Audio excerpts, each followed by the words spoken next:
You're here because motivation feels hard. You want change, but most days it's like your energy is just gone before you even get started. So let's get into it. I have 5 real tools plus a bonus tool at the end that have helped me and a whole bunch of other people, and they'll help you step up your game starting today. Let's start where most people get stuck. They go too big, too fast. I once had a friend who wanted to start working out again. Great, great. That's a great thing. So she wrote, go to the gym 5 times a week on her calendar. And then she didn't go one time. Well, why? Was it because she didn't care or her goal changed? No, it was because she set the goal too big, so big that her brain labeled it as a threat. There's science behind that. The brain loves completion.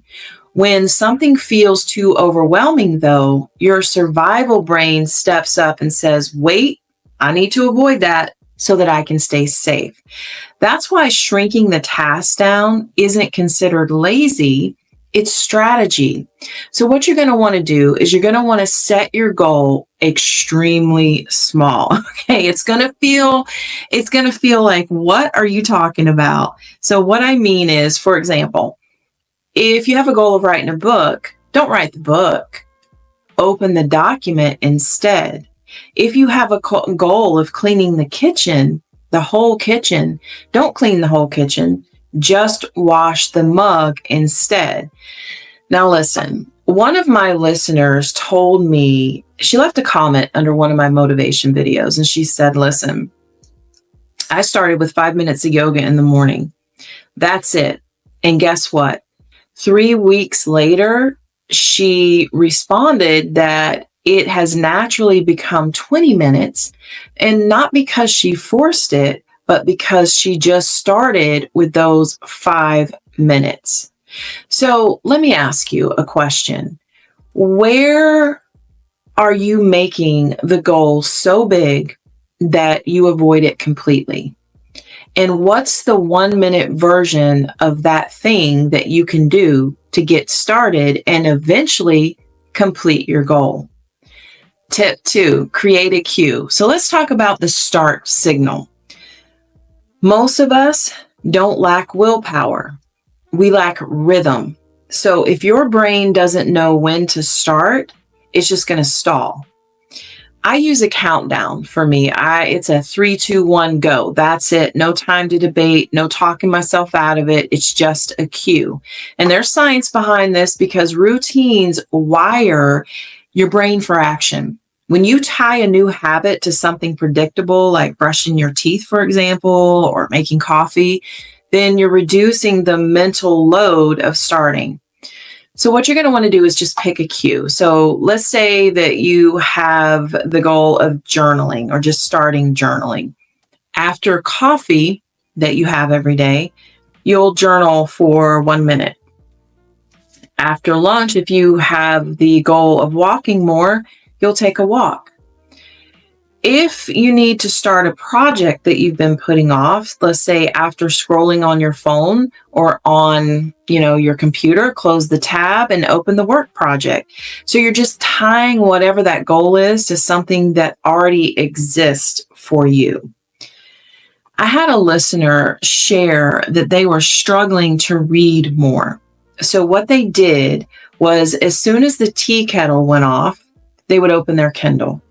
The tea kettle was the cue, and that changed everything for them. So what's something you're already doing every single day? Making coffee, making tea, whatever it is. Now ask yourself, what could you attach to that moment to step up your game, even just a little, to get started?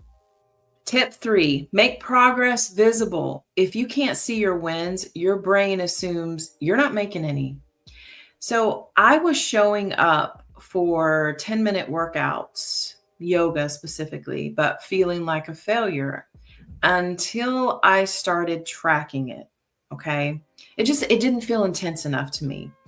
So I started tracking it with check marks. 15 check marks later, I realized I wasn't just thinking about change, I was in it. And there is science behind this because your brain rewards completion with dopamine. Now, dopamine's a neurotransmitter. It just makes you feel good. It's a feel good neurotransmitter. And that's why crossing something off a list or a check mark, it feels oddly good. And it's not really odd or weird. It's just wiring that's going on in your brain. So you could use a habit tracker, you could use a journal, you could use a whiteboard, you could even use a sticky note. Just make your effort visible even when the results aren't yet. Now, I had a listener who, what she does is she sends herself, because this is another idea, she sends herself a voice memo every single night. And what she says is, today I showed up by, and then she just fills in the blank and then she lists it. So this changed how she views herself completely and whether she's even getting anything done. So ask yourself, how will you know you've made progress today, even if it's tiny? How will you make it visible? Tip 4, move your body and then shift your mind. So when you feel stuck mentally, emotionally, creatively, your first move shouldn't be thinking harder. It should be moving your body. So for me, on really tough days when I feel stuck creatively, I will stretch to music, usually affirmations, before I even open my laptop. So this isn't about fitness, although you're getting some benefit there. It's about energy. And honestly, most of the time, that's all I need. But I want to tell you why that matters because movement is calming your nervous system. So here's the science behind that, it's calming your nervous system and it's increasing your brain's flexibility. So you're literally shifting your emotional state just by moving with motion. So for you, you could pick a dance for one song if that's what you like to do, walk around your house, walk around the block, do a stretch that feels good. Don't force productivity, just move. And I had a listener who commented on one of the motivation videos that she started doing what she calls angry cleaning when she's stressed, and it helps her feel like she's resetting and she's in control. And honestly, I will be honest, at first I kind of laughed at the term because it's interesting, but it works. And you know why it works? Because movement is clearing her emotion. So, what kind of movement feels good to you? Write it down. And when your motivation drops, your creativity, just that's your reset. That will be your reset button. Tip 5, shift the identity, not just the task. This is the most powerful shift I know. So if you want consistent motivation, stop asking, what do I need to do? Start asking, who am I becoming? So years ago, I started writing one sentence in my journal each morning. And that's when I really started journaling consistently. And the sentence was just this: today, I'm the kind of person who shows up. And that sentence for me changed everything because I started choosing actions that aligned with her, the me I was becoming. Your identity influences behavior more than your to do list. When your actions line up with who you believe you are, then they become automatic. So here's a tool for you. Say this out loud: I'm the kind of person who, and then fill in the blank. And then just take one small step to prove it. And I had a listener who commented on that same video that I spoke of earlier. They wanted to run. They just wanted to be a runner, but they stopped trying to become a runner. They were having problems being consistent. And they just said to themselves, I'm someone who moves every day. And that shift then took the pressure off to become a runner. And now they run because they want to. Ultimately, they became a runner. So, who are you becoming today, this season? What's one habit that proves it?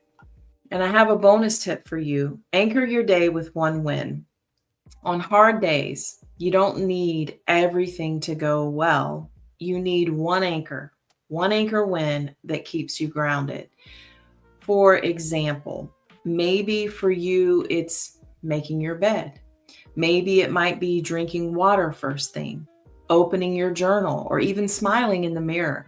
That wind is going to remind you that you're here, you're steady, you're trying. So, what's your anchor? Make it a daily ritual, a touchstone that reminds you that you're already in motion.